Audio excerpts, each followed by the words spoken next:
What's going on, everyone?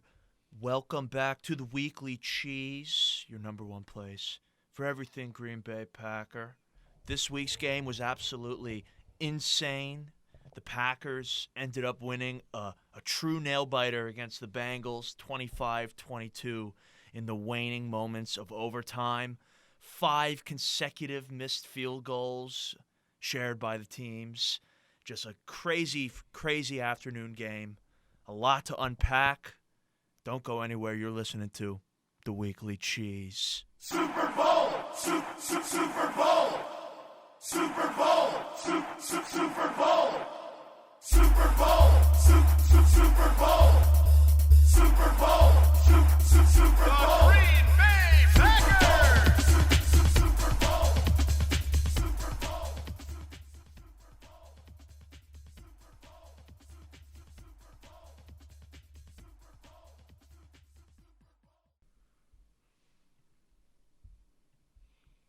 What's going on, everyone? Welcome back. It's The Weekly Cheese, the Week 5 edition.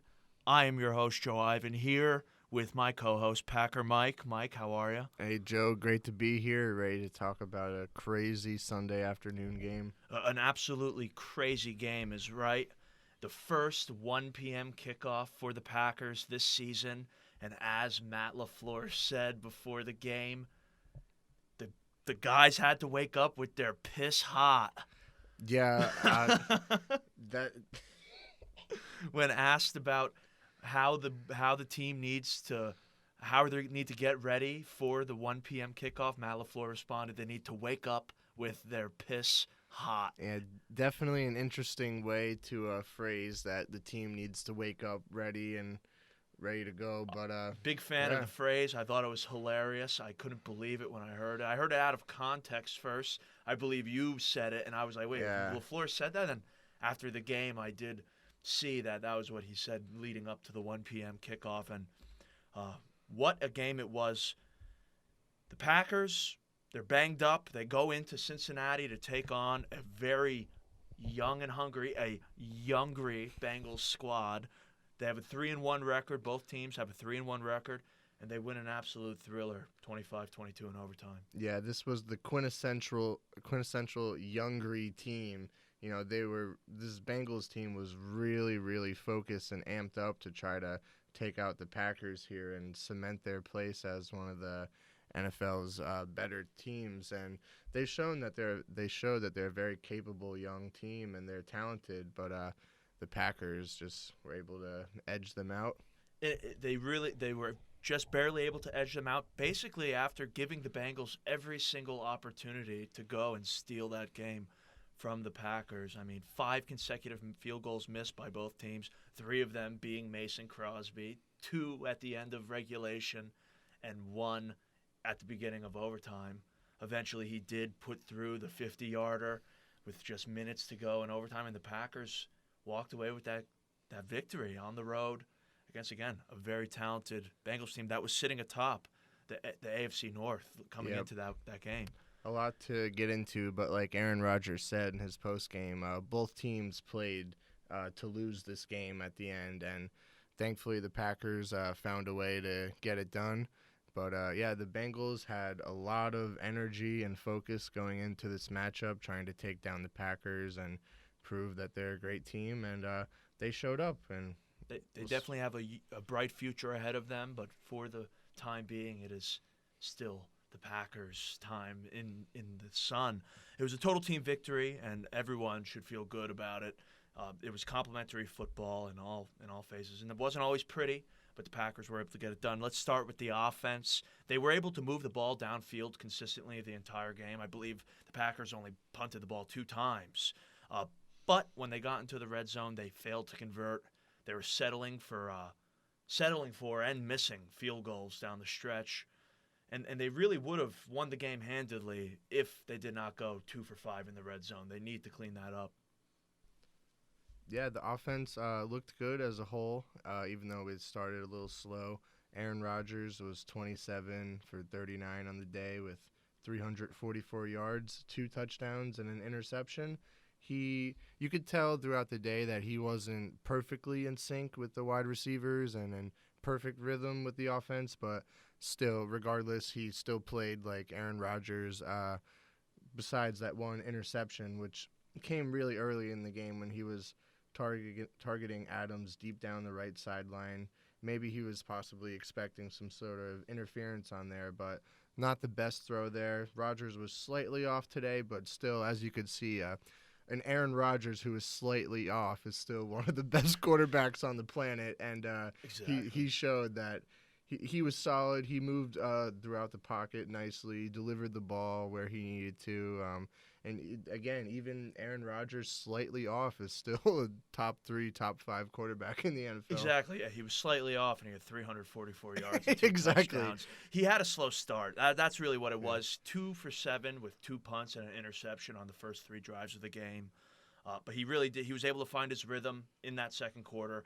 Packers scored 16 points in that second quarter, and he had a monster day on the stat sheet. And it really was due to the fact that the Rodgers-Adams connection was as strong as ever. It was absolutely crazy. I mean, Devontae Adams, 11 receptions, 206 yards, and a touchdown. I mean, Aaron really, he had 3 big plays to other receivers, like 3 different receivers caught big plays, but primarily on the day, Aaron Rodgers was targeting Devontae Adams. Yeah, the Rodgers to Devontae Adams connection was just on fire there.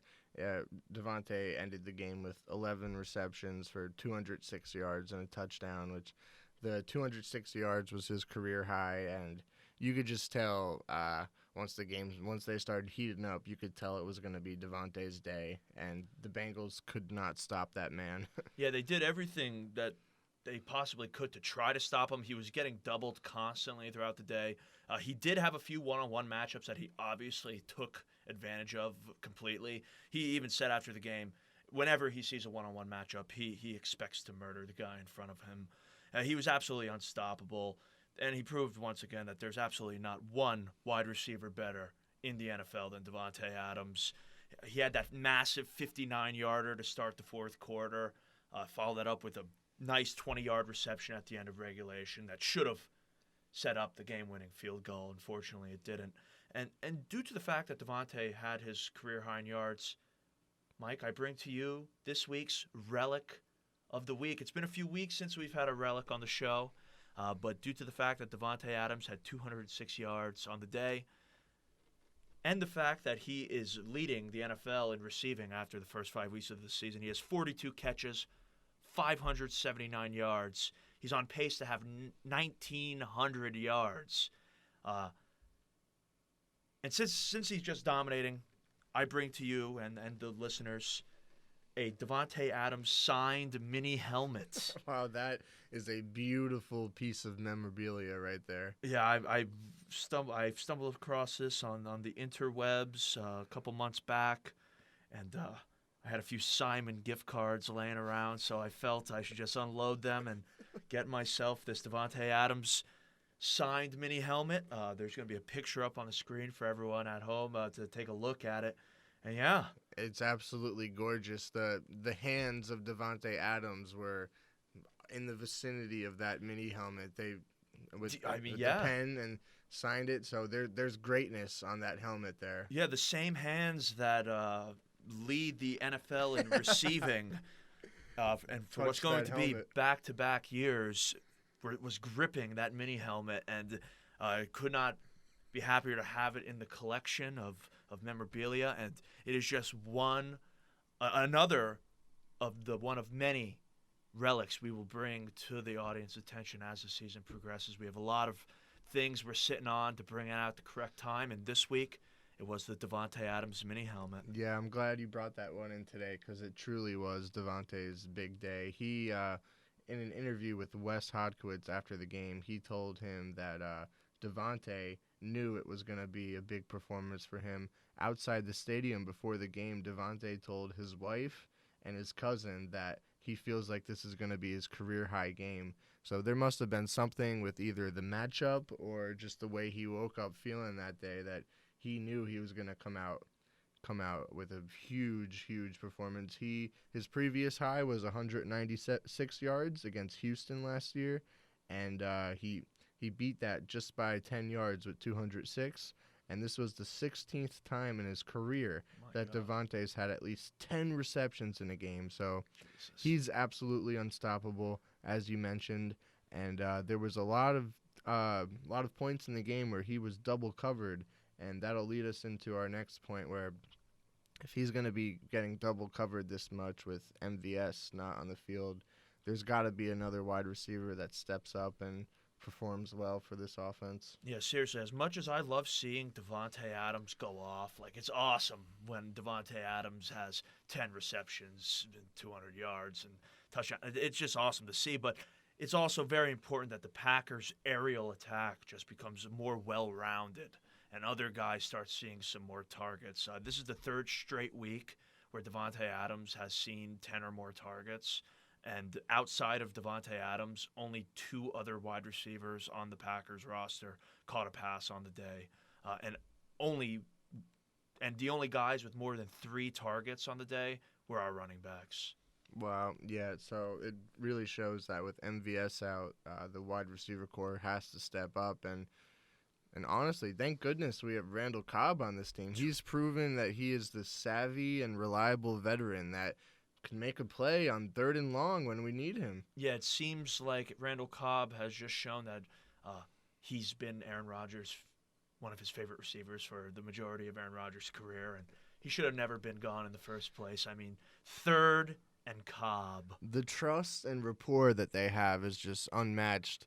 I mean, obviously, Devontae and Aaron have an absolute dynamite connection, but the trust Aaron has with Randall, if you go back to that 3rd and 16 play, Aaron just threw it to Randall. Yeah. It looked like there was 3 Bengals around him, and he was just confident that Randall Cobb was going to make the play that he needed to. That set up what should have been the game-winning field goal on 3rd and 16.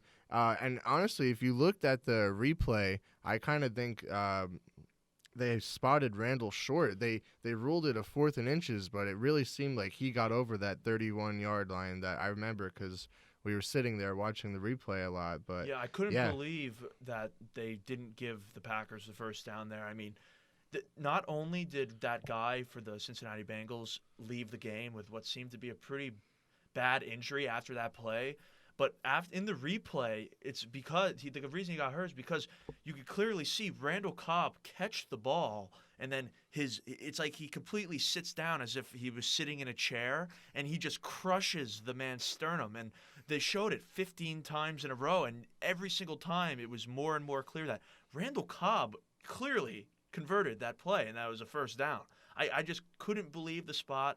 And after the extremely long replay session, it was very shocking when it came back and the call on the field stood. Very shocking.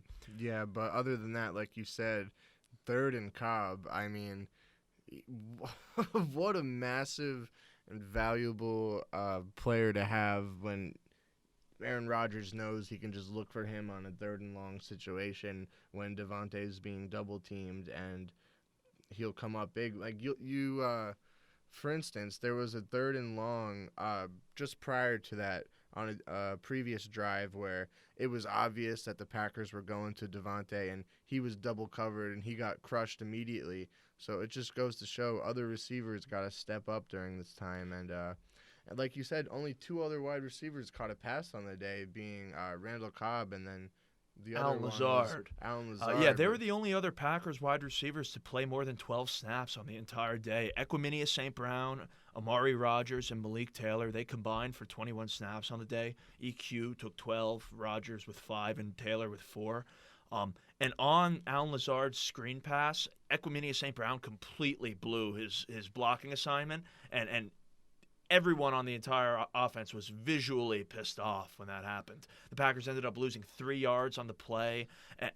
And I just need to say this. I have no clue why Equimania St. Brown is even on the field. It's extremely curious. I was actually doing some additional research after this game as to what the heck is going on with EQ and why the coaches feel the need to have him out there. Honestly, there was times when he was playing over Randall Cobb on blocking plays, which just was absolutely mind-numbing. And if you look, Equiminius St. Brown, he was on the practice squad, and he's been promoted off the practice squad twice to the active roster. So now they can't do that anymore with EQ. He's either going to stay on the practice squad for the rest of the year, or he's going to be on the active roster for the rest of the year. And I just can't see him being on the active roster. I really can't. No, especially not after his performance on Sunday. Maybe that's why Equiminius St. Brown did have 12 snaps, because they knew that they needed to make this decision with him in terms of how many times they could activate him in a row without, Yeah. I didn't know that was a rule, but now that you say that, that might be the entire reason why Equiminius St. Brown saw 12 snaps, especially after being on the field after blatantly missing his blocking assignment. And on top of that, I don't understand why Malik Taylor wouldn't eat the 12 snaps if anyone needed to get some play time. I mean, Malik Taylor had a great preseason. The guy made the roster over EQ, so that it was just extremely confusing to see EQ out there so much. And there was 2 horrible blocks specifically where he absolutely whiffed and didn't even look like he was giving full effort on the one play where he went in motion and he had to try to chip a linebacker, which I don't know who the heck decided that Equiminius St. Brown's going to be chipping a linebacker. In 4 years, we've never seen that. But I guess that's enough talk with EQ. I don't expect to see him on the active roster again this year for the Green Bay Packers, but you never know with knock on wood with injuries. It could happen, but I just don't expect to see him out there again. Yeah, no, that could easily have been the last we see, and it'll be interesting to see moving forward. With MVS out, it is important that a couple more wide receivers do gain some confidence and start getting involved in this offense, because you could only force feed Devontae Adams for so long. Devontae Adams, I saw today, he is accountable for 40% of Aaron Rodgers' total passing yards on the season. Wow. And that's a mind-blowing statistic to me. And it just shows that the Packers' offense really is dictated right now by Devontae Adams and how many times he can get the ball in his hands. Yeah, some other playmakers need to start stepping up. Just God forbid anything. If Devontae Adams were to miss any time, the offense might be in severe trouble. So some other wide receivers need to start stepping up. And not only other wide receivers, another man that needs to start stepping up in the pass game is our tight end, Robert Tonyan. He's been kind of silent this year in the passing game. He did have a very, very crucial third down conversion on Sunday, but outside of that, that was his only reception. He's really just been a primary blocker. He's been helping with the offensive line and the edges with blocking, but needs some Tonyan, production. his role was primarily to be blocking the last few weeks. We saw with the San Francisco games the amount of times he absolutely crushed Bosa and pancaked him. He's been in a blocking role primarily the last few weeks, but like you said, he had that huge third down conversion where it looked clear as day that he was being held. Yeah. And I think that's why Rodgers fired the ball in his direction.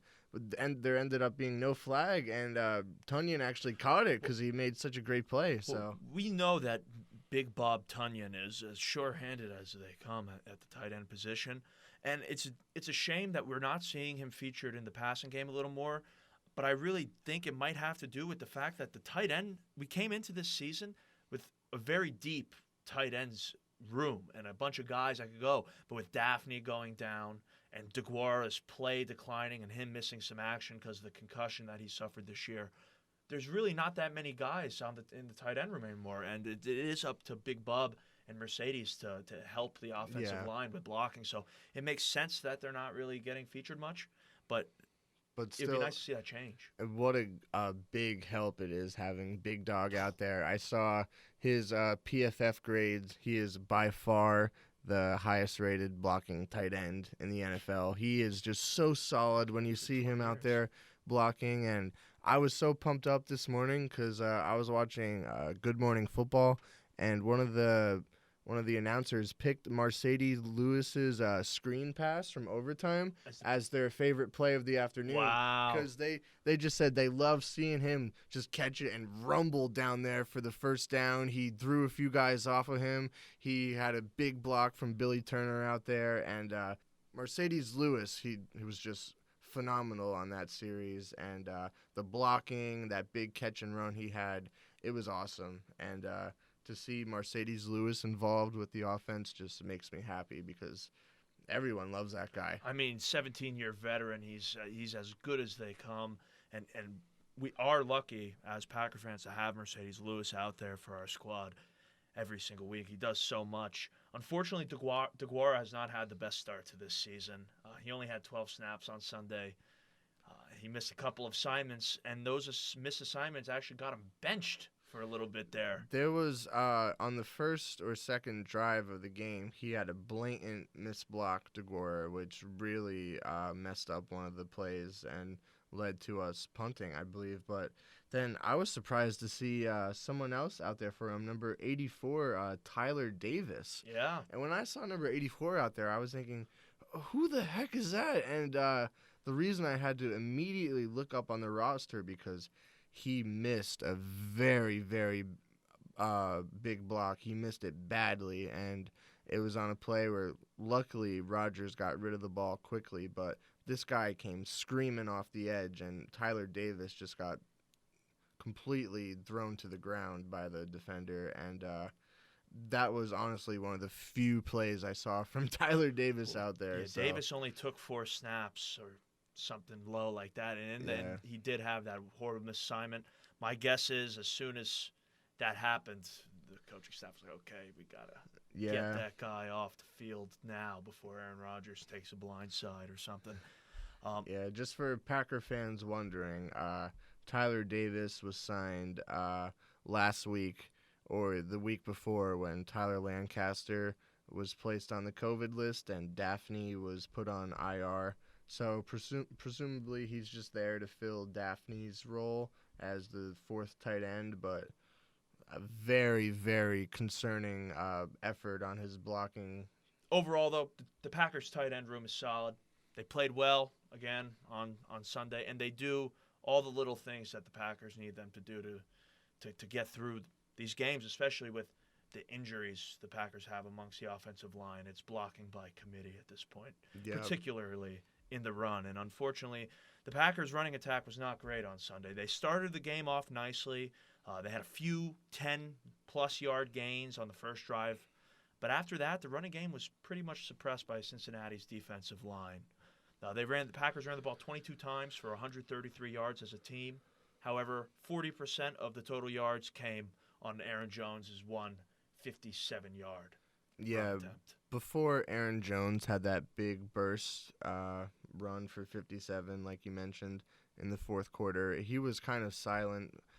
He had a few big runs here and there, but he was being bottled up, and it seemed like A.J. Dillon was actually having more success pounding the ball through there and driving through for extra yards. But, yeah, I mean, it's great having a back with the explosiveness of Aaron Jones because you never know when you can just give him the ball and he can break it out for a 50, 60-yard run like he did. And he stiff-armed and threw someone on the ground at the end of that run. So he's very impressive. At any moment, he could break out for a huge gain. He really can. And he finished the day 13 carries, 103 yards. It's his first 100-yard rushing game of the season. And he had, again, that 57-yard run when the Packers needed it most. He also finished with 4 catches for 6 yards. And like you said, A.J. Dillon had a great game. He only had 8 carries, but with those 8 carries, he gained 30 yards. He is quite simply 3 yards in a cloud of dust, that guy. He runs hard, and he is not easy to bring down. He's guaranteed 3 yards every single time. And he also was very impactful as a receiver.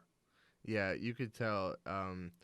It's surprising to see that he only ended up with 30 yards on the day. I thought for sure he would have more than that, but he ran it hard. He burst through their line a few times, and in the receiving game, he was huge. He caught that swing pass for the touchdown, and then he caught 4 passes total. It seemed like 4 for 49. Yeah, the Bengals weren't expecting him to be involved in the passing game, I guess, because 4 receptions for basically 50 yards and a touchdown.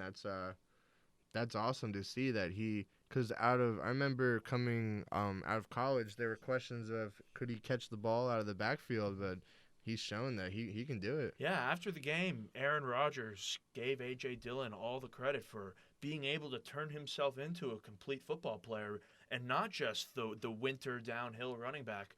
And he had showed on Sunday that his hands are nice. Aaron said he threw that ball on the touchdown a little high and a little fast, and A.J. Dillon was able to come down with it and score the touchdown. It was great to see, and he's continuing to carve out a nice little role for himself here with this Packers offense. And again, as we say it 1,000 times, as the year progresses, A.J. Dillon is just going to become more dangerous of a back as wear and tear is on other opposing defenses' bodies and the cold weather comes. So it's very, very exciting for the Packers' backfield right now. It really is one of the most dynamic backfields in the NFL with having the thunder and lightning combo. I mean, you see Aaron Jones has the potential to break out for 50, 60-yard bursts, and then you just give it to A.J. Dillon when you need 1 or 2 tough yards, and he'll get it, man. He is a truck. I like to call him the mini fridge with wheels. Yeah, that's a great description of how he plays football.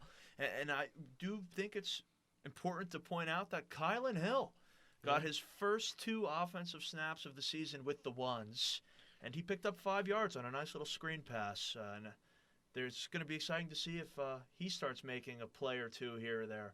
It was interesting that he got his reps on the first series of the game, and then we didn't see him involved with the offense from there. I mean, it's hard when you have Aaron Jones, who's so dynamic, Dillon, who you have to get involved with pounding down the defense. But Hill, I mean, he's there in the reserve role, and he does well with his special teams kickoff returns. So I would say I'm as comfortable with Kylan Hill returning the kickoffs as I've been with anyone over the past 5 years. I mean, for this guy to be a 7th-round draft pick, and now he's our,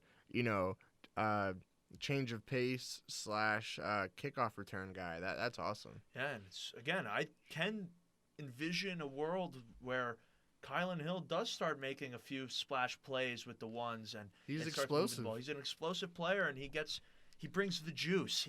Every time he's in there, you could tell the energy is up. Overall, not the best day on the ground for the Packers. Again, outside the first 2 plays of the game where the Packers gained 25 yards on the ground, and Aaron Jones' big run in the 4th quarter, which, by the way, he was poorly blocked for. He did a lot of that himself. The Packers only picked up 51 yards on 19 runs outside of those 3 plays. And a major reason for this poor running performance is being the offensive line and their inability to move their men, especially on first down runs. The Packers picked up just 2 yards on 9 first down runs throughout the game. Yeah, I'm interested to talk about the offensive line now because overall I think they did quite well with their pass blocking, but in the run blocking, Cincinnati's defensive line proved to be a tough challenge. They couldn't get much movement off the line when it came to run plays, but pass blocking, all in all, pretty well. We're going to break down the whole offensive line here. Yeah, they did a solid job. And as the countdown to Bach continues here on the Weekly Cheese, there's just 1 week remaining. 1 week left on the countdown to Bach. And on this week of the countdown, the Packers' offensive line got another injury. Josh Myers, rookie center, out with a finger injury. Yeah. He should be back next week, but a finger injury. Mike, have anything to say? Yeah, the offensive line is fascinating right now.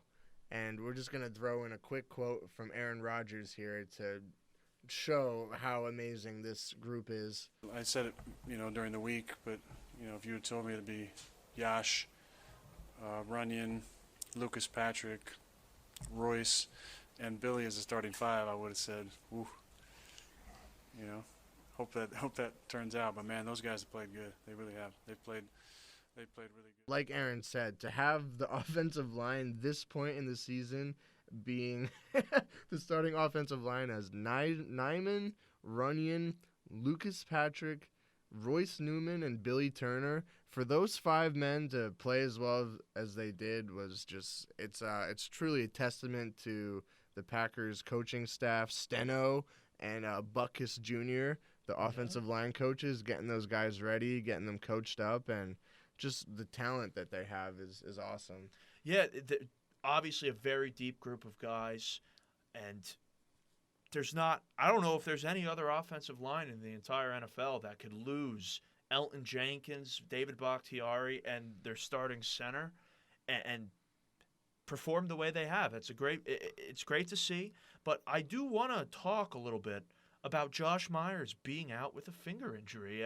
It seems as if this is just his first taste of a mangled finger, and hopefully he is back next week, because if we know anything about offensive line, it's your fingers are going to get mangled. I mean, Yeah, I was listening to LaFleur. He actually said Myers was campaigning to play this game the whole week. Myers wanted to play, but I think his finger was actually dislocated or broken or something, and the medical staff said, let's just give you 1 week for it to heal. It's cool to see Myers. He wanted to play, but I'd assume yeah, so. man, the mangled fingers are just a part of the game And when it's you're just, playing on the O-line. yeah, it's it's like a sign of aging. Yeah, his first mangled finger.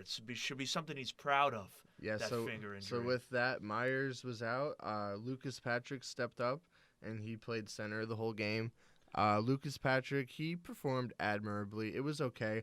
There was one very bad snap from Lucas Patrick, which fortunately went right to Aaron Jones. We were just lucky it ended up that way.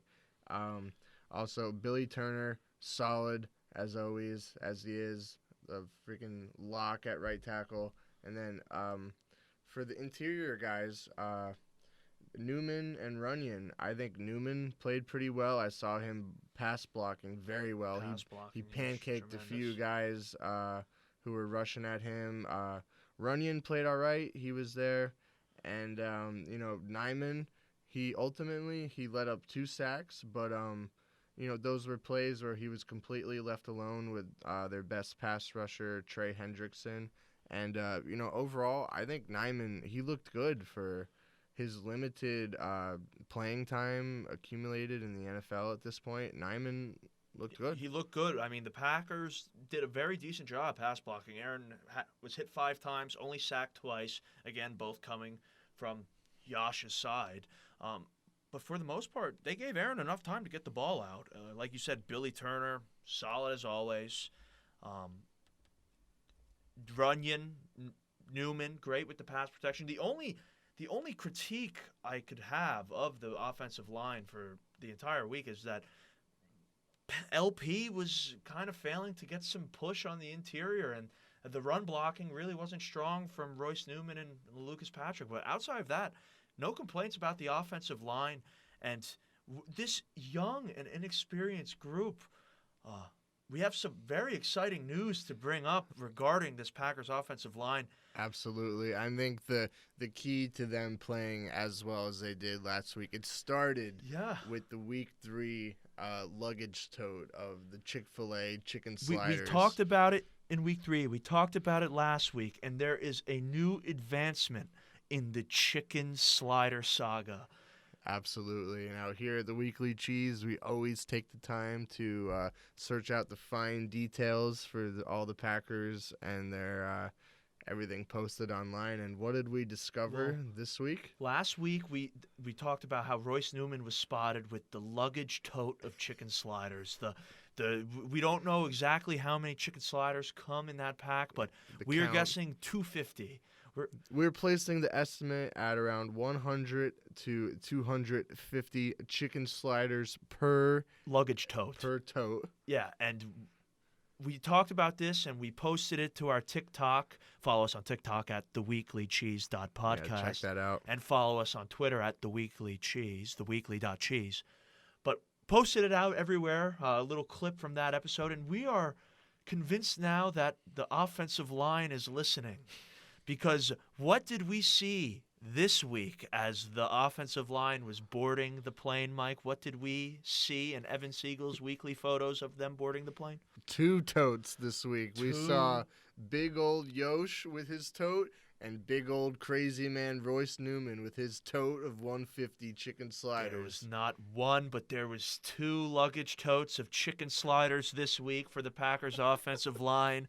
And Who is holding the second one? None other than Josh Nijman. After 1 week, 1 week removed from being praised extensively on the Weekly Cheese podcast, Nijman is pictured with a second tote of chicken sliders, and I want to believe that they heard our coverage of the chicken sliders story, and they threw this second one in there as an ode to the pod. But whatever it is, those chicken sliders seem to continue to unify. Yeah, I mean, it's those chicken slider totes with Newman. Newman looks so happy to have them in his hand. So yeah, it started week 1 with Newman, and he had the single tote, and now to see Newman and Nijman both with these giant totes of chicken sliders. I mean, I think what part of it was partially because I saw Ben Braden was activated from the practice squad this week, and that's another big boy coming on the flight who could easily put down 50 to 75 chicken sliders himself. So maybe because of the addition to the men in the offensive line room, maybe they just needed some more sliders. But hey, that's great. Keep it coming. I'm saying next road trip, 3 luggage totes of sliders. At least 3 luggage totes this week on the bus. Do they take a bus to Chicago? Right. Yeah, right. I would bus imagine. to Chicago. Actually, they might just fly over there, take it an hour or so. I think they might just fly over there. Well, whatever that is, they need 3 luggage totes of chicken sliders for that trip. And it's also important to know, you point out Braden being involved, upping the slider count. But I also think the fact that Myers was not suiting up alongside Jenkins and Bach, I mean, come on. You need at least another tote if you're going to have all 3 of those guys out sitting there just eating them. But whatever it is, I love keeping up with the sliders, and check back next week to hear more coverage. It's of the absolutely something we'll be tracking for the entirety of the season. The sheer amount of chicken sliders consumed by the Green Bay Packers offensive line, and I wouldn't be surprised if Lancaster and Lowry were digging their mitts in there last week, and then they realized damn, we got Lancaster and Lowry breathing down our neck. We can't just have 1 tote of chicken. They told Newman, you better get your ass back there and get 2 totes of chicken. And then he was thinking, damn, well, I can't carry 500 chicken sliders by myself. So he got Newman to come. Yeah, he got Nijman. Sorry, he got Nijman to come along, and Newman and Nijman secured those 200 to 500 chicken sliders for the team. Yeah. And I think that's a big reason for their success. Mike, I would say it's the number 1 reason for their success. I've never seen a luggage tote filled with chicken sliders until a couple weeks ago, and I was convinced that was the only one in existence, only to find out that Nijman could easily access a second one. So let's just say this. If you are listening, Royce or Yash or whatever one of you is listening Lancaster. to this, we love the chicken sliders, and if you are listening, I challenge you to add a 3rd tote. If there's a 3rd tote added to this chicken slider saga, we know for 100% that they're listening. All right, Joe, just one final thing to wrap up this whole chicken slider talk here. I got the Packers offensive line roster in front of me. If you had to take a guess of which lineman could put down the most sliders on the flight out to Cincinnati, what would your guess be? So you want me to name the one lineman that could put down the most, or you want me to guess a number for each? Yeah, I'd like to hear which lineman you would pick to put down the most, and how many would be consumed. That is a very, very good question. And you have to consider height, weight, and tenacity. There's a lot of things to take into consideration. And obviously, my gut reaction immediately is to say that Yash could consume the most chicken sliders, simply due to the fact that he's the tallest and biggest offensive lineman on the team. He is just a behemoth. I don't know if he's taller than Dennis Kelly, but he sure is just much Yeah. more physically imposing. Like Yash is so big. Kelly, But- 6'8", 321. Yash, 6'7", 314. But with that being said, I have a firm believer in the fact that Yash is one of the most gentlemanly human beings that Absolutely. there possibly can be, and that his He ate with proper yeah, etiquette. he ate with etiquette, and he's no glutton. That's what I'll say about Yash Nyman. He is no glutton. So then that leads me to my second choice, which is only my second choice due to the fact that he did not suit up for the game, and that leads me to my decision of choosing Elton Jenkins as the most chicken sliders eaten on that trip, and I'm going to say were they there for 2 or 3 days? No, I think just there and back, honestly. They got it on Saturday. Though. Yeah, that's what I meant. Yeah, And they left yeah. Sunday. Yeah. I'm saying over the 24-hour span they spent in Cincinnati, Elton Jenkins ate 38 chicken sliders. Wow, great choice there, Jenkins. Tipping in at 3'11" and 6'5". My choice is gonna have to be for Crazy Man Newman, who secured the original tote of chicken sliders. I mean, unless he was directed, expressively by David Bakhtiari to go and get those sliders, I think Newman took it upon himself to get those and secured them. And Crazy Man Newman, I'm saying he put down at least 45 chicken sliders on the slide. At least. That's a very good guess. Even though he was playing in the game, you Yeah. think his number Oh. was 45? Absolutely. Yeah, you don't think what did he take, 69 snaps? You don't think the 69 snaps or whatever he took went into his thought process at all? No, I think reaching it for only- that 45th slider. I think it only served to help, man. He had the energy reserves built up from the Chick-fil-A, and yeah. Well, hey, enough of the chicken slider talk. I think we've come to the conclusion there that it is absolutely essential for team morale, especially on the offensive line, and it's great to see. I hope we see it again next road game. I'm going to keep my eyes peeled for that third crate because I'm convinced that these men are listening to us. And if they are, I hope you're enjoying it. Let's get into this Packers defense now, shall we? Like the offense, the Packers defense was without a couple of their main pieces on the day. And it was really going to take a total group effort to stop this young and explosive Bengals offense. And overall, I would say the Packers defense succeeded in doing so. They forced 5 punts on the day, and they had 2 interceptions to go along with 8 quarterback hits and 3 sacks. Yeah, the defensive line played really well. Kenny Clark continued to show why he's one of the most dominant nose tackles in the entire National Football League. He had 6 tackles, 2 tackles for loss, and most importantly, he had an absolutely huge stop on 3rd and 1 where the Bengals tried to run a little quarterback sneak with Joe Burrow, and Kenny Clark just absolutely stuffed the line there, and he played great. He really did.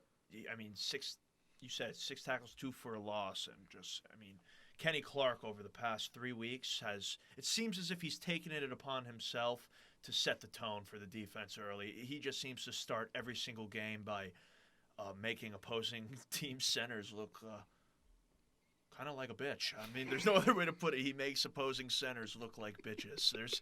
I wish there was a nicer way to put it, but Kenny Clark, as soon as he puts his hands on these centers, they turn into mere men in front of Kenny Clark, and it's awesome to see. Dean Lowry had a great day. I mean, we talked last week about how the defensive line, in order for the Packers defense to play at the level that we would like to see them play at, someone else needs to step up on the defensive line. It can't just be Kenny Clark totally emasculating opposing centers the whole time. Someone needs to step up and make a play, and it's nice to say that Dean Lowry had his seasonal deflection.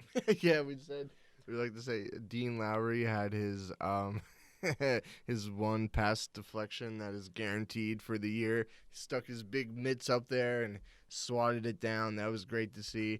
But no, yeah, Dean Lowry, he stepped up. He played well. We're going to need some other guys on the defensive line to really step up their game going forward here. I know Lancaster was back out there. He played okay. Slayton was on the field for 13 snaps, and Kiki was out there a lot too. It seems like Kiki and Slayton are now starting to overtake some of the snaps for Lancaster. Unfortunately, our boy Lancaster. Well, but yeah, Kingsley Kiki, he's consistently getting around 30 snaps a game, but he was really he was invisible out there, really. He just blended in. He didn't do anything to directly impact the game. No splash plays from Kiki like we saw in the prior week. And yeah, the L brothers were not in full force. Unfortunately, Tyler Lancaster is still coming back from the COVID situation. Who knows how he was really affected by COVID-19 this time around. But Slayton was on there for 13 snaps. Lancaster was on there for 13 snaps. And Slayton started impeding on Lancaster's time. And Slayton got his second half sack of the season. He now has 1 sack on the year. He and Dean Lowry combined. Garvin applied some nice pressure, and Dean Lowry and Slayton were able to get there from the inside and hit Joe Burrow. Yeah, the defensive line did an all right job. Nothing too great. The defense was overall, on and off all day, really. The defense was on and off. Overall, Kenny Clark is just such a stud, and we're lucky to have them. I think his dominance helps make guys like Dean Lowry, Slayton, and Kiki look better than what they are. Makes life easy for those guys on the inside. And hopefully, as TJ Slayton gets more acclimated into the NFL and the speed of the game, he could come on here as the weeks go by and become a little more of a constant force in that interior. He's a big guy. Yeah, it's surprising we didn't see anything from Jack Heflin. He hasn't even been active for these games, I don't think. But, I guess he's just going to stay in the reserve role. He did look good in the preseason, but I guess they're going with Kiki and Slayton over Heflin primarily. But it's all right. He's there if needed. He'll be there. It's always good to have some depth on that defensive line. You don't want to be scrambling around at the end of the year to try to find guys to fill it in there. Another guy who's been a complete stud this season and an absolute alpha male on the defensive side of the ball is Devandre Campbell. We could not be luckier to have picked him up this offseason. He's proving to be quite the signing by Goot and Co. Yeah, I'm still amazed that we were able to get him so late into the offseason and for how cheaply we did. I mean, this guy was signed so close to when... He was signed during OTAs. Wow. OTA was like his day one. I was going to say he was signed so close to around OTAs, but yeah, wow. And also, yeah, I mean, he's all over the field. He makes big plays. He's smart. He's sound, dependable. And for him to have that interception in overtime, which really did seal the game, I know Crosby missed the kick, but for all intents and purposes, Devandre Campbell sealed the game there with that interception. He really did. And that was awesome. I mean, having him really helps with the loss of Zadarius Smith because we didn't have a middle linebacker like Devandre last year. No, last season, Zadarius Smith was schemed to the inside, really. Sometimes, yeah. There was nothing going on in the middle linebacker position for the Packers last year. And Devandre Campbell's been a savior. Like I said last week, a savior on this Packers defense. Finished the game with 8 tackles, 1 for a loss, and like you said, he's continuing to make plays in coverage. He's just all over the field. Like, there was one series in the second half where it seemed like 3 plays in a row, Devandre Campbell just absolutely shut down their drive. It was the first one, he shut down a swing pass, then he stopped the run, then he was in there to break it up on another pass. Like, this guy is all over the place, and he's always around the ball. I'm so happy that we have him. He just seems lean, athletic, fast, and powerful. I couldn't believe didn't get signed. Yeah, and for the first time in 3 weeks, Devandre Campbell, he missed a snap, believe it or not. The last 3 weeks, he played every single snap of every single game. He missed a couple because he got a little banged up, but he returned, and his play didn't decline at all. He picked right up where he left off. We're real lucky to have Campbell. He's a savior. And luckily, this week, Chris Barnes was back from his concussion, and he played well. He played 23 snaps on the day. He's mostly in there in the base package, and he finished with 6 tackles, one for a loss and a sack. Yeah, he really flew in there on that sack when he came in with a head of steam and he dragged Joe Burrow down by the back of his jersey, and that was awesome. Chris Barnes got an interview from McCarron after the game in the tunnel. You know how they do those post games, and yeah, one of them was Chris Barnes, and Larry McCarron just said he was so impressed with the way he was flying around the field, and Barnes said, yeah, he takes it personally that he wants to be involved on all the plays. He wants to fly around and be over the field, and he's fast, and I like Chris Barnes. I like Chris Barnes too, especially as that second middle linebacker when he's not the guy tasked with wearing the mic and calling the plays and playing every single down. Chris Barnes is a difference maker. He makes plays. He plays hard, he hits hard, and he's always around the ball when he's on the field. And honestly, our middle linebacker group will have 3 competent players now with Campbell, Barnes, and the addition of Jalen Smith. Yeah, we can get to that now. So Oren Burks took 18 snaps on the day when the Packers lined up in that nickel package. He finished with 2 tackles and a QB hit. And honestly, as much as I've criticized Oren Burks for his lack of production as a third-round draft pick, if Oren Burks is going to have 18 snaps a game, exactly like he had against Cincinnati, I'll be perfectly okay with Oren Burks coming in there and contributing. Yeah.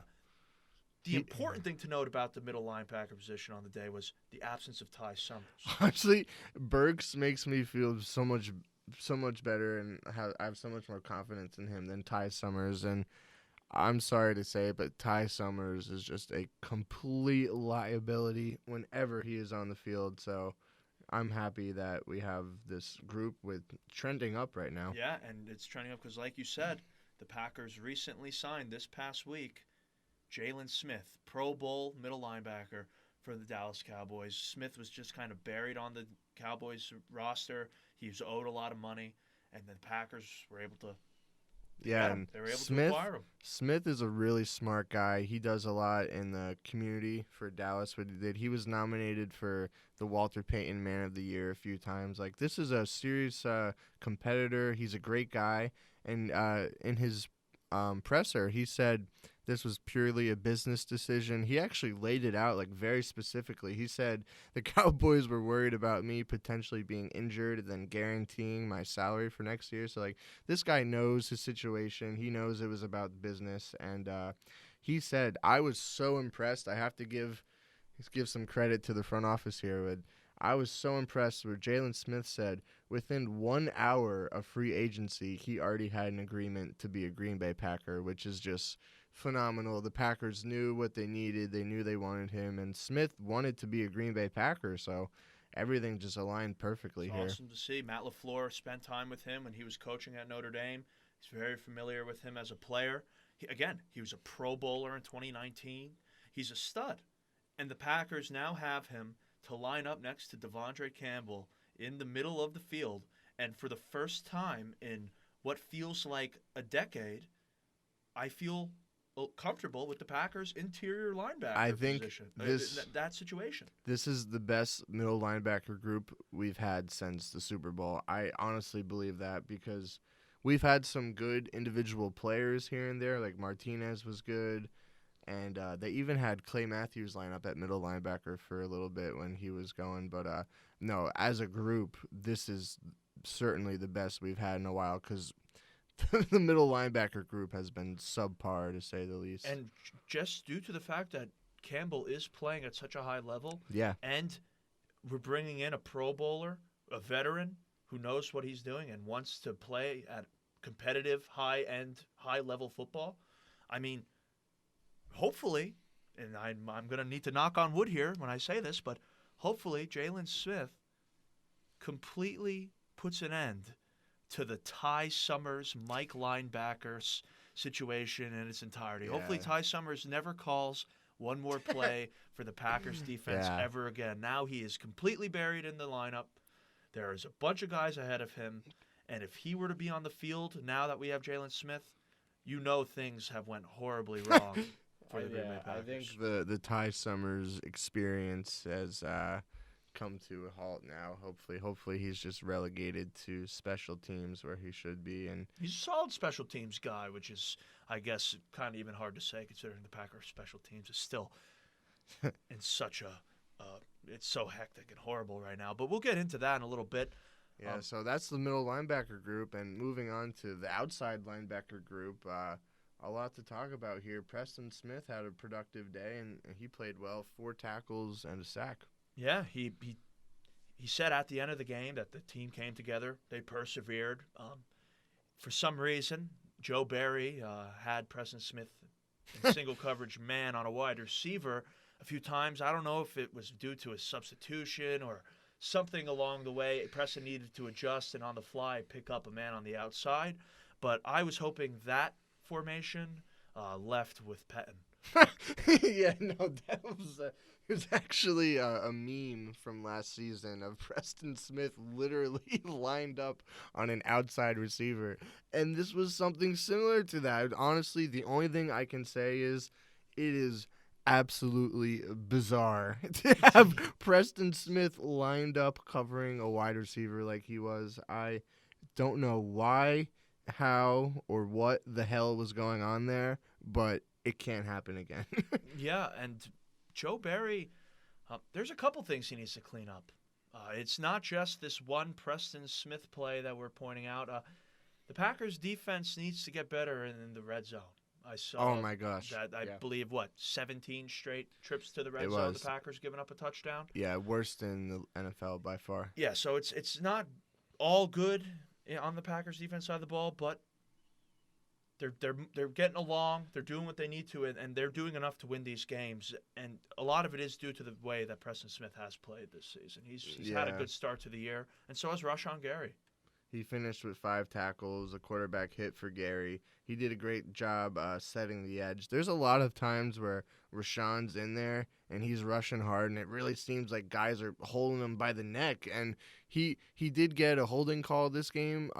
He generated a holding call, but it could have been 2 or 3. Honestly, the guy gets held by the neck, seems like every game, because the tackles just can't stop his power and speed. But yeah, Rashawn Gary, he's got to keep building on this. Just keep on getting better. We need him to, if he can become a dominant pass rusher, that would be huge for our Super Bowl chances. Especially as banged up as the Packers' edge rushing situation is, and the injury to Zadarius Smith.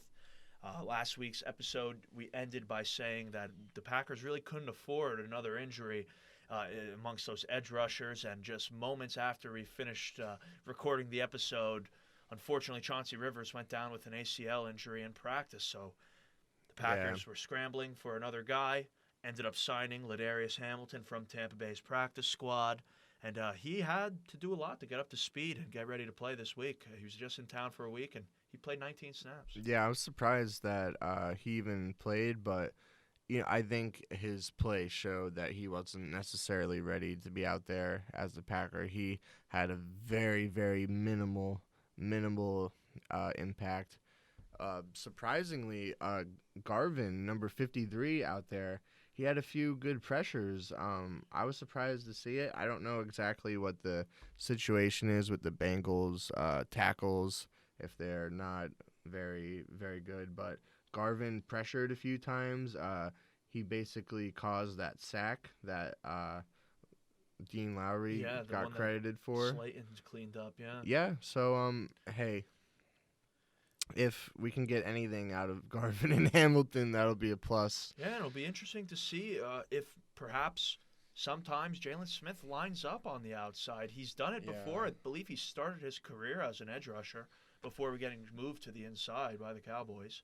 Yeah, honestly, with Zadarius Smith looking like he's going to be out for the rest of the season, we could really use some help with the pass rush. So anywhere we can get help would be useful. Yeah, the Packers have certainly seen their fair share of injuries on the defensive front seven and in the pass rush, but they've also, unfortunately, seen some injuries in the secondary as well. I mean, this game, Packers were without All-Pro corner Jair Alexander, and his absence forced Eric Stokes to basically match up with Jamar Chase the entire game. Yeah, it seemed like Jamar Chase did get the better of Stokes throughout the game. Yeah, I mean, Chase finished with 6 receptions, 159 yards, and a touchdown. He was getting thrown to a lot, and Stokes did all right, but Chase definitely won the day. Kevin King was able to return for this match. However, from whatever ambiguous ailment the guy had and was sidelined for the past 2 weeks, was it an illness? Was it a concussion? We'll never know. But he started the game, and he started out playing pretty well.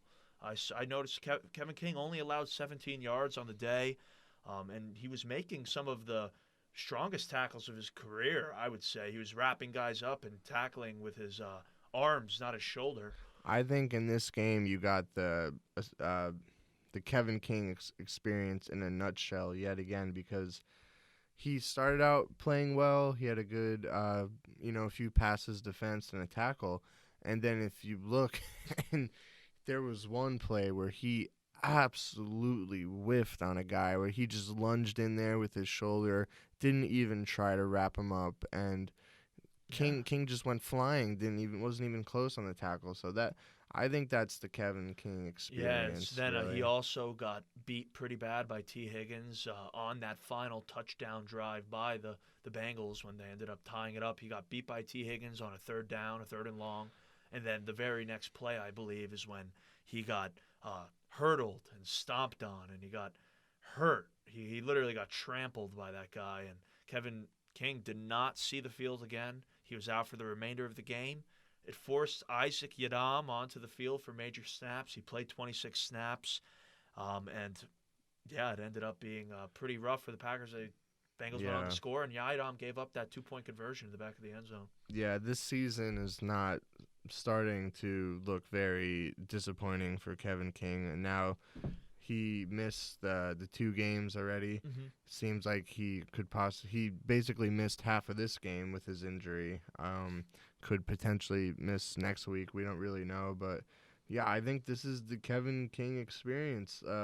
It's mind-blowing to me. I don't know how, and this is why PFF grades shouldn't be taken overly serious, but I saw he was one of the highest-rated corners in the entire league this week, and I just don't understand. I know he had a few good tackles, but... Well, he wasn't getting targeted much.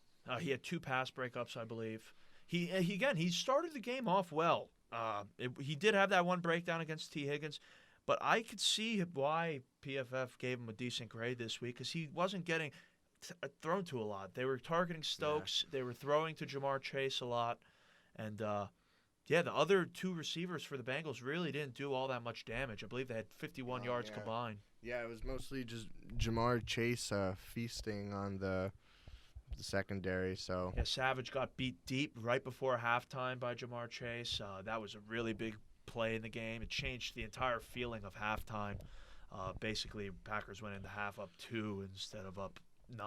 Yeah, I think that's important to talk about. That play where Savage got beat deep. I went back, and it didn't even necessarily seem like a secondary breakdown. It seemed like it was man coverage on the play, and that the secondary was just covering for so long.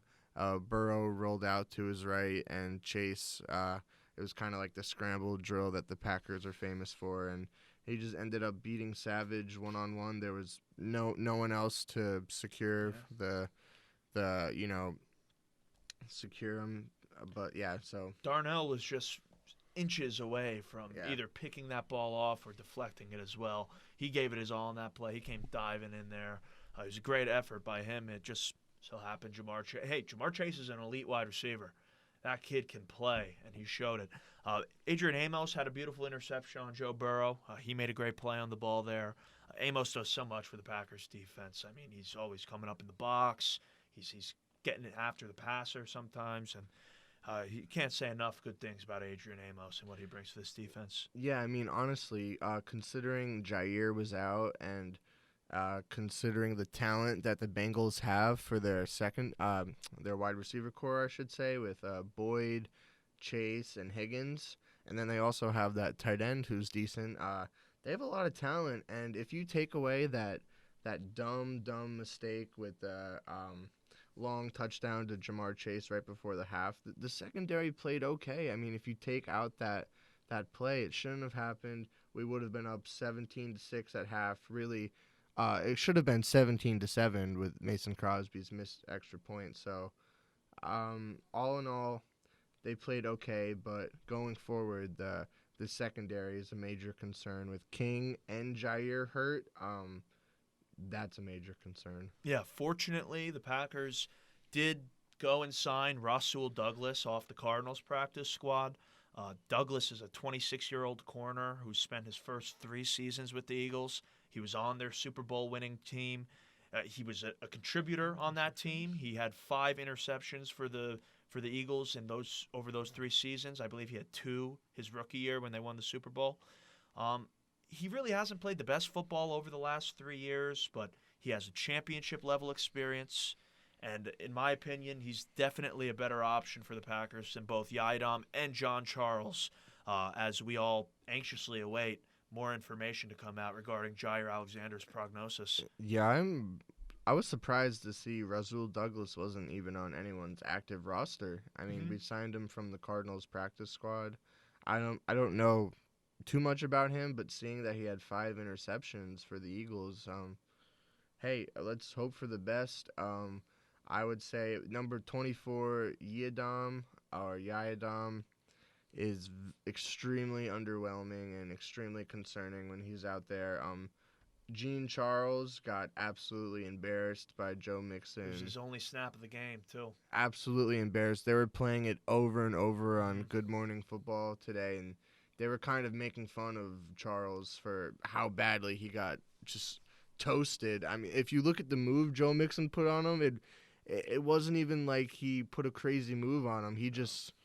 John Charles was very, just... very eager to be out there. He had jumpy feet. It was his only snap of the game, and he got put on a highlight. It's unfortunate. He got put on a highlight. But moving forward, especially, let's just all hope for the best with Jair Alexander's AC joint.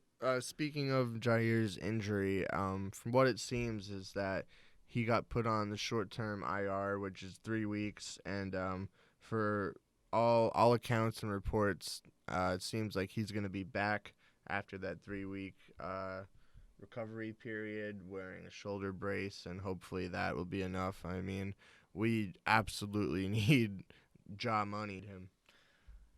And we'll just finish up the coverage of Sunday's game with going over the special teams. Oh, how could we not? Yeah. We like to break down the show in offense, defense, and special teams here. This episode, it would have been absolutely appropriate to start with the special teams and the Mason Crosby debacle, but we're going to get into it now. 'Cause it's very obvious what happened, okay? It's obvious. What more explanation do you need? It was a very bad day for Mason Crosby.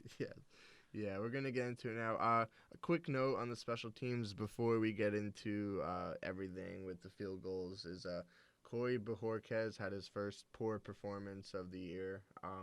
He had one bad punt on he had a bad punt in the game and did not go far. I was wondering if it was maybe a failed banana punt, which he maybe tried to implement a premature banana punt there. It could have been. You never know, because he's been saying he's had success with that banana punt, and there was a bad one that set up the Bengals for some points in this game, so he's got to correct that. I wish there was a way to tell when he was using the banana punt. I wish there was an indication of sorts so we at home know when it's a normal punt and when it's a banana punt. I'm still unclear of what the difference is, but with that being said, if that horrible punt was in fact him attempting a banana punt, the botched banana. All I'd say to that is, if you're going to pull out the banana punt, you best banana punt it. You better not mess up. There's no need for a bad punt just because you're trying to get fancy, if you know what I mean. Yeah, agreed. And Mason Crosby, I mean, some would say it might be his worst performance of his career. I have a hard time saying that due to that horrible stretch he had back in 14 and the game against the Lions in 17. But it was definitely up there with bad performances by Mason Crosby. I mean, we'll get into it now. What sight to see for Green Bay Packers fans. I mean, Matt LaFleur, it was funny. He apologized in his presser. He said, sorry for if we caused any high blood pressure out there for Green Bay Packers Nation. It was insane what we were watching out there. I mean, let's break it down. Yeah, so Mason starts the game with the missed extra point. To that, we all shake it off. It's no big Extra deal. point. The guys, at that point, he had made maybe like 25 or 26 field goals in a row, including 2 that he made in the game, I believe. Well, yeah, so he missed the extra point. He went on to make his next 2 field goal attempts and an extra point. So Right, he made the 2. He made 2 field goal attempts and the extra point. Which were both 44 yards. I remember the graphic. Those were both 44-yard field goals. He drilled them, and then lining up when it was 22-22 with just over 2 minutes left, and we had the football there after Aaron Jones' big run. He missed it. Mason Crosby, he missed the first field goal. It was a surprise to everyone. We were thinking, wow, this is Mason Crosby, the Silver Fox, time himself. Yeah, father time himself. Leadfoot Crosby. We were just all completely surprised, but obviously given Mason the benefit of the doubt. I think that first field goal, I'm not sure exactly how long it was, but he missed that one. The Bengals go down. Luckily, their kicker doinks it right off the crossbar. That hits. We're filled with jubilation. Packer fans just so excited about them trading missed field goals, and then Aaron gets the ball back. He hits Devontae over the middle. Huge play. You just get flashbacks right to, there it is. Aaron to Devontae across the middle, got him in field goal position. They spiked the ball with a few seconds left, and Mason Crosby, unfortunately, missed another game-winning field goal there. Yeah, he came out to kick a 51-yarder for the game right as time expired in regulation. He just hit a 51-yarder in San Fran not 2 weeks ago. I know personally, at our watch party, we were for sure certain Mason was going to kick this one right through the uprights. Packers were going to win at the end of regulation in spectacular fashion. Another Aaron to Devontae miracle, and we're going to be able to avoid overtime. Unfortunately, Mason misses another field goal. So at this point, there's been a missed field goal by Mason, a missed field goal by McPherson, and another missed field goal by Mason Crosby. And then we get right into overtime, and it's interesting. We were looking at it, and for all the captains, they just sent out Mason Crosby to do it. They send out Mason to break the luck. We were thinking he was gonna get it right, get the coin toss right, and he called tails. And there's an old saying that tails never fails. That is, unless your name is Mason Crosby and you were having the type of day you were having on Sunday, because tails failed. Yeah, and the Bengals got the ball. We were discouraged there, just because with our defense's track record, they were playing good that day, but we just knew that, with the injuries to the secondary, this could be disastrous. But what can you say about Devandre Campbell? I mean, the first play in overtime, picking off that pass, absolutely beautiful, coming right across the middle. Burrow never saw him. He was like a flash of lightning. Yeah, beautiful. He was lurking in one of those really shadowy corners in the Cincinnati stadium. Oh. For some reason, there's so many shadowy corners What is with that in stadium? that stadium. I couldn't believe the shadow that was consuming almost half the field near the end there. And Devondre picked them off right in the shadow and set the Packers up for game-winning field goal right there. The Packers, it was a chippy. It was an absolute chip shot for Mason Crosby. Devondre Campbell, when he intercepted it, he rumbled down to like the 30-yard line or so. And then actually, so he rumbled down with the interception to the 30-yard line. We ran 2 run plays there, and we lost 10 yards total. So then it was a 40-yard field goal that Mason set up Mason there to win the game. And again, Mason Wide Crosby's third missed field goal. Wide left. 3 in a row for Mason. The Bengals now have the ball back in good field position. They go 7 plays, make it down to the Packers' 32-yard line, and set up a 49 game winner for their young kicker, McPherson. He shanks it left, clanks it off the upright. He misses, thinks he makes it. He starts celebrating like an inning. Yeah, he was celebrating. Premature celebration. And honestly, you got to give the defense some props there for holding them to A field goal. force them 49 yarder down there. It was a great defensive stand.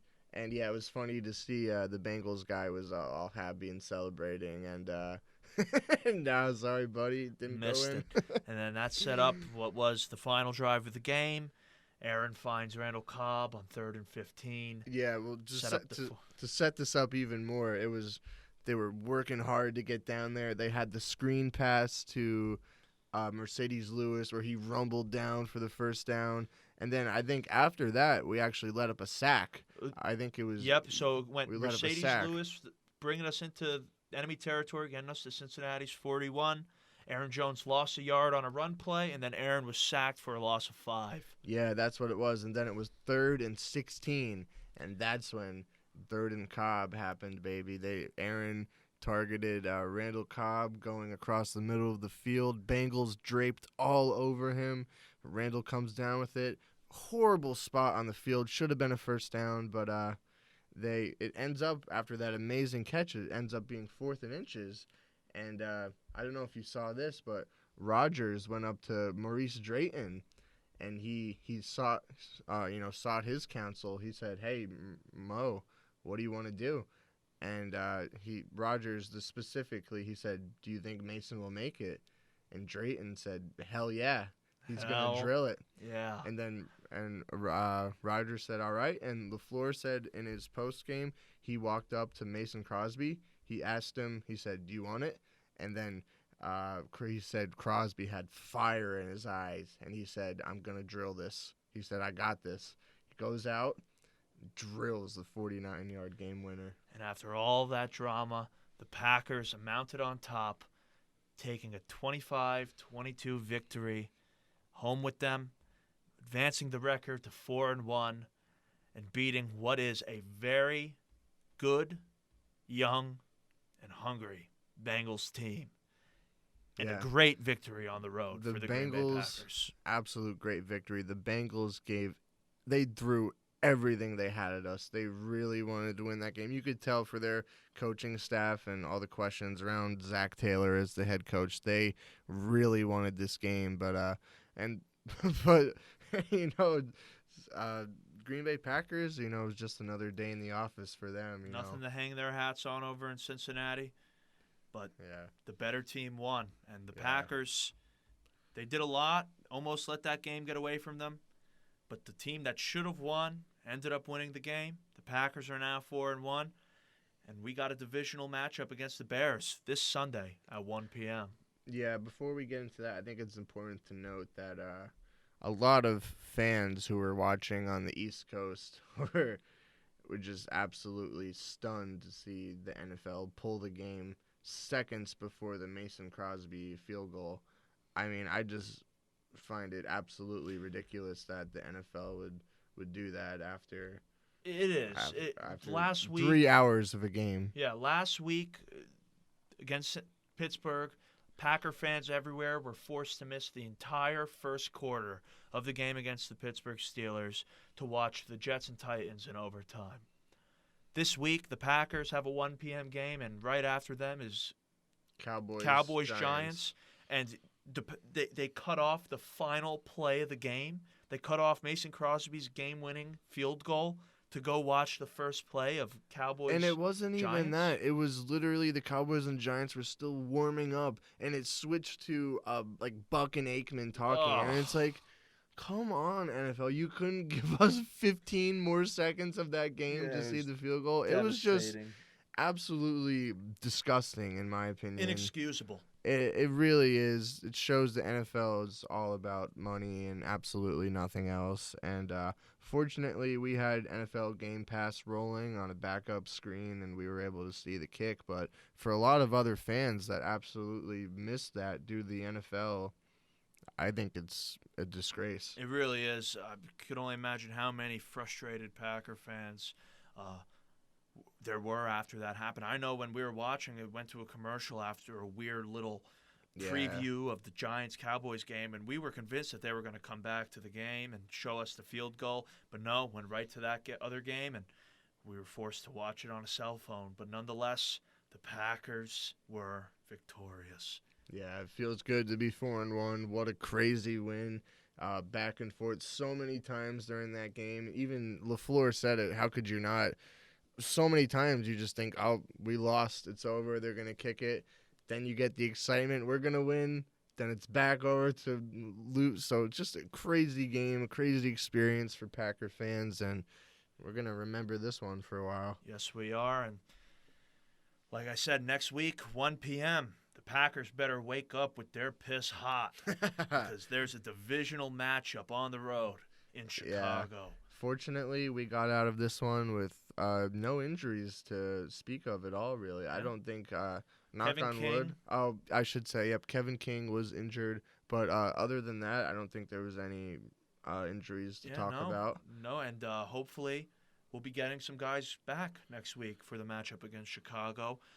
We'll cover all of that and more on the preview episode of the Weekly Cheese. We're doing a new thing here on the Weekly Cheese. We're going to be putting out 2 episodes a week now, one at the beginning of the week, wrapping up the game from the week before, and then one at the end of the week towards Friday or so to preview the upcoming matchup. So make sure to check back with us on Friday to catch the Weekly Cheese Week 6 preview.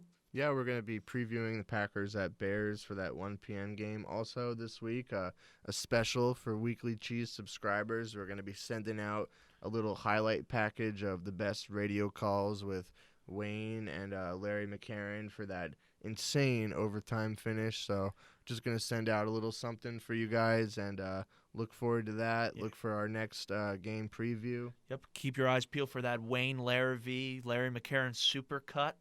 And yeah, until next time, as always, remember, the cheese stands alone.